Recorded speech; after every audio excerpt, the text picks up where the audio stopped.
What's up, everybody? Welcome to the live stream of The Pounding. This is episode number 4. Sorry we didn't get published last week due to some technical difficulties, but we're working on it. We're going to make it better for everybody.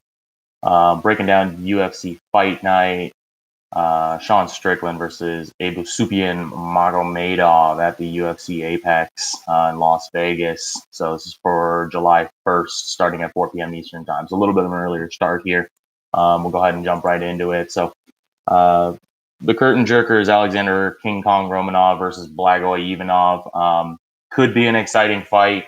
I'm a little concerned, and this is where my head was at all week, is that Alexander Romanov's head is just kind of not in the game right now. He came in at basically at the heavyweight limit, came in at 264. He's looking flabby and soft. Just don't know if his head's in the game. If he can't get that first takedown, you saw how he broke against Volkov.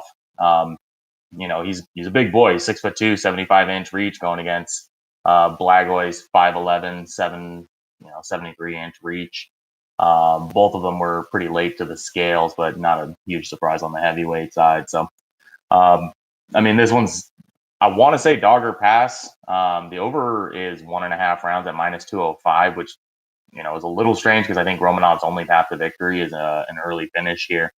But Blagoy Ivanov doesn't get finished early, like ever.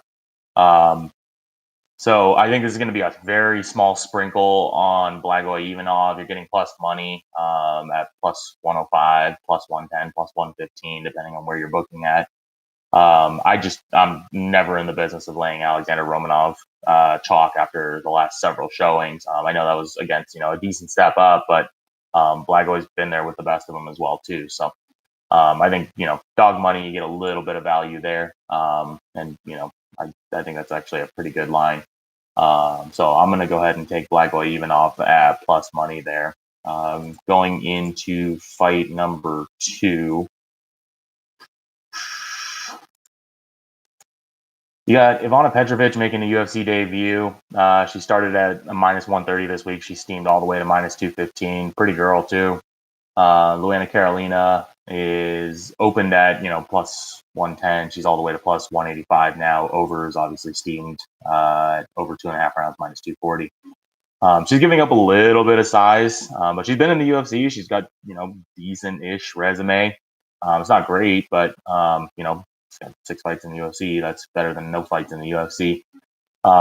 She was still cutting weight. She was besides the 2 heavyweights, she was the last person on the scale besides Romanov and Ivanov. And so, weird spot here. I'm not really in the mind of laying chalk on a debuting fighter here. It's kind of a dogger pass. Like, I think Petrovic does have some pretty nasty grappling, but, who has she really fought? I think this is kind of a dogger pass situation. You're getting Carolina at plus 185.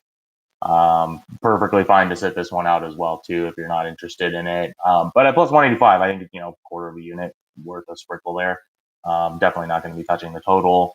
But, we'll see. Debuting fighter, again, on the women's side with, not that great of a resume. So, see how it goes. I think Carolina does have an advantage in the striking, and, that can be enough. So I'm going to take Carolina there. Fight number 3 of Guram Kutataladze versus Elvis Brenner. Both of them on the scales look pretty good today. Especially Brenner, I was, a little worried about where his headspace would be at. He's coming in as a fairly sizable dog. And Guram's just been tough to get a fight. But he's super, super chalky in this spot. He's 5'11", 72-inch reach going against Brenner, who's got a 5'10", and a 72-inch reach. Younger guy, too. I just think it's a really tough spot. I think this has a lot of just kind of like, clinch and time up against the cage here. So, I like Guram Kutataladze in the spot. But, as a decision fighter, do you really want to be laying, we're seeing -600, -675, -700. Is that really a spot where you want to be going to decision? Not really. And I do think, like Brenner's not a slouch. He's got a good submission game. I do think he's getting fed to the wolves here, but this line does feel a bit weird. I don't know that I'm going to get around to parlaying Kutadaladze here. He's been out of the octagon for a long time. I don't know if I want to lay that kind of chalk, even in a parlay. I just don't think he's adding a ton of value here. So I mean, the side is Guram, but I don't know if I'm going to get to it here. And at plus 500, I mean, it's not the worst idea to take just a little sprinkle on Brenner. I mean, he's not bad, but I just think there's going to be a little too much for him on the other side here. So it's just kind of where my head's at. I don't know if this one's really a bettable fight. Going into fight number 4, you have Giannis Santos currently at a plus 150 going against Carl Hossa at minus 175 over 2.5 is at minus 315. Gianna's a little bit bigger.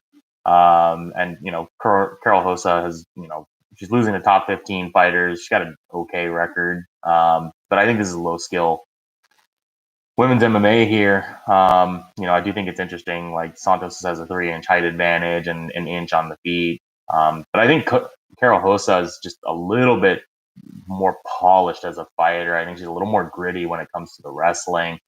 But like took a loss to Norma Dumont last time out. Like that's not great either. I think this is just kind of a pure dog or pass spot. You're getting plus 150 on Santos. And I think that this is kind of she's getting near the end of her career here as well, too. So I don't really like this fight. I mean, it's dog or pass if you have to. That's kind of, where we should settle. I'm not in the business of playing minus 175 Carol Hossa chalk here. So moving into fight number 5, you have Joe Anderson Brito versus a debuting Weston Wilson. Joe Anderson Brito is a rightful massive chalky favorite. We're seeing minus 1,200, minus 1,300, minus 1,400s out there, which is pretty wild for the UFC. The last time we saw a line that big was our boy Arman Sarukian, and he didn't really look the part. Got the win, but at minus 1,000, is that really ever any kind of value to be had there? That being said, I mean Weston Wilson is just not a guy. At plus 800, I mean I don't even think that's value. Like I think he's going to get absolutely smoked by Joe Anderson Brito here.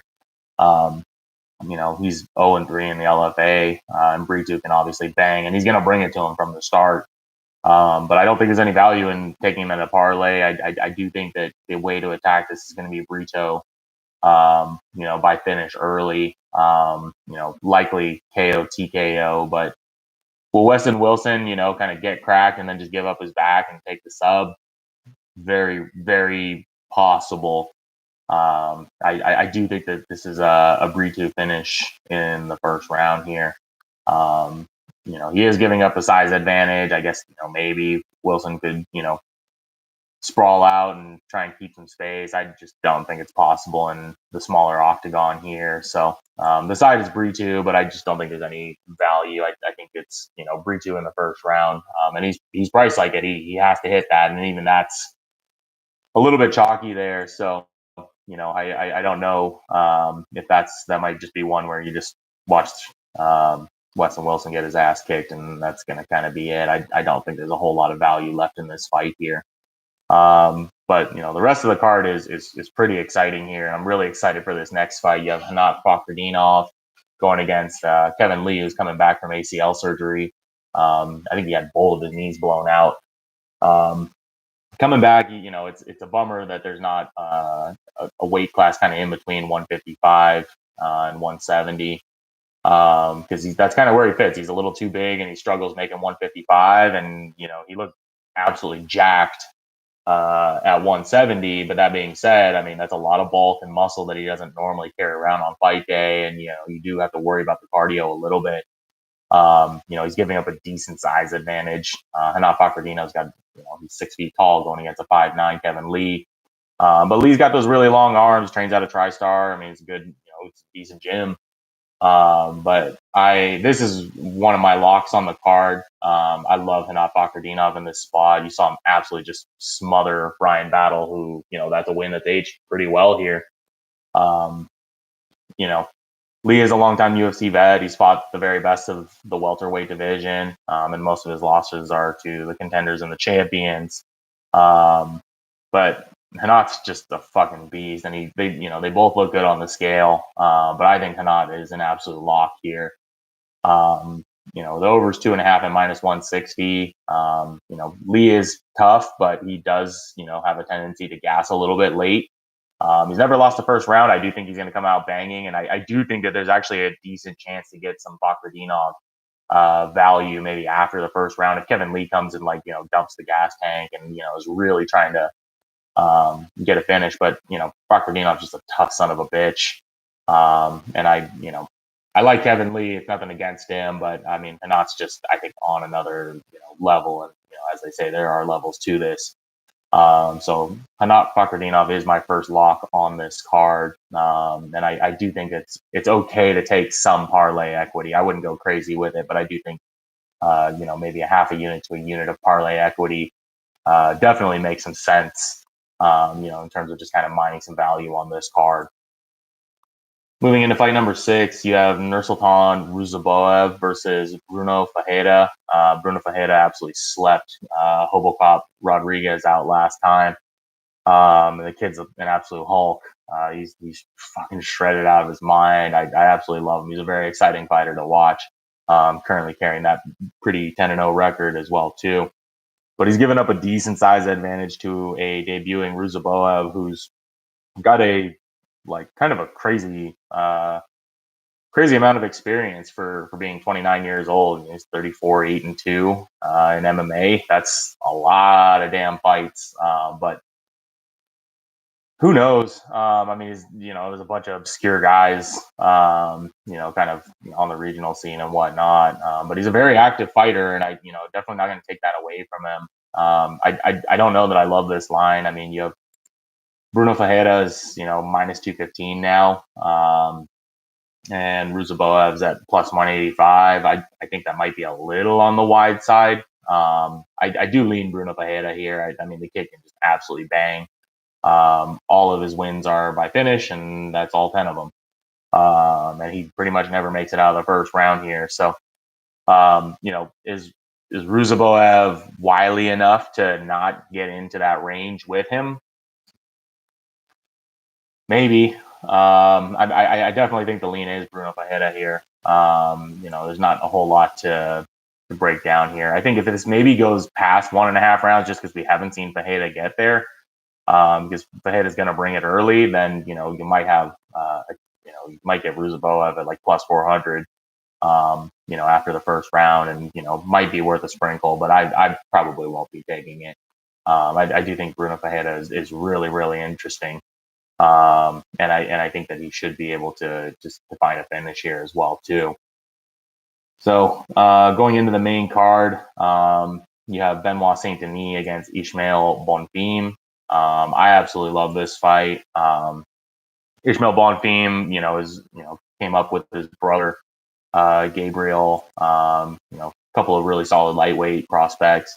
And Bonfim, he looked great his last time out. But I do worry that there's a little bit of recency bias going in there. He obviously has been getting finishes in the UFC here. But Benoit Saint Denis is a fantastic prospect as well too. His only loss was taking a beating to Elizeu Zaleski dos Santos, but that was a short notice fight, and he went up a weight class. So I don't really want to hold that against him too much here. Really, really good matchup. I think it's a great stylistic matchup. I think, Benoit Saint Denis, he's special forces from France. He's a tough son of a bitch. He doesn't get finished. And I do think that that's going to play a factor here. I think he's got the smothered grappling. And what I worry about with Bonfim being a BJJ guy, obviously he's a great striker, but, he might be a little too comfortable on his back. And I think that that's where Benoit Saint Denis can put him. And optically, Saint Denis, I don't think he's smart enough. I don't think he's going to get caught in bad positions here. Could Bonfim get the finish and KO him? Sure. But I don't know. I think there's a lot of value. I mean, I'm not laying minus 300 on Ismael Bonfim. And I do think at plus 255, plus 260 for Benoit Saint Denis, I think that makes a lot of sense. And you probably get better value closer to fight time too. I mean, he opened at plus 160, and that's almost $1 more now. So I'm going dog here.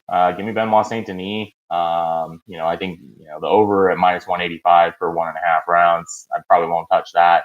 Might find an alt line for third round starts or something like that. But give me Benoit here. I think he's going to be able to give us a nice dog win here. I like the spot as well. We'll see how that one plays out for us. So the next one's in the flyweight division. You have Ariane Lipski versus Melissa Gatto. They both look pretty good on the scale today. Gatto, I think, has some pretty serious wrestling there. And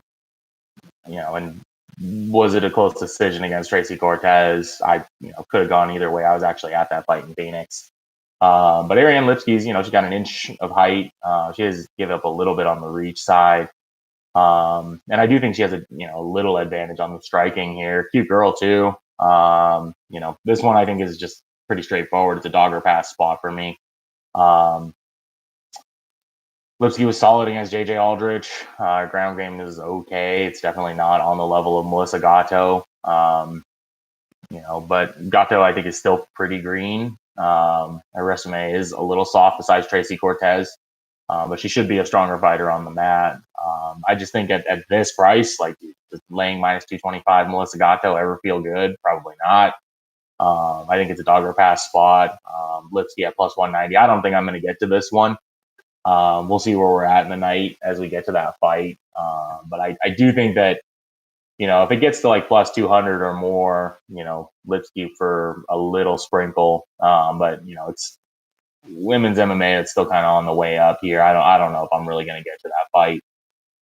This next one I'm really excited for. You got Max Griffin coming in at plus 210 against Michael Morales at minus 250. Michael Morales is, a very rapidly rising prospect. He's got very, very slick striking. The kid can absolutely bang for the welterweight division. But is he minus 250? I don't know about that. This is a decent step up for him. Max Griffin, he's been there. He's going to be giving up a size advantage to Morales, and I think that'll be a little bit tough, especially with that aggressive, high-paced striking. And Max is somewhat probably on the downside of his career. His resume is not bad, but he's lost to the contenders and things like that in the UFC. So I think the speed's going to be a lot to deal with Morales, but I think the line's just a little too wide.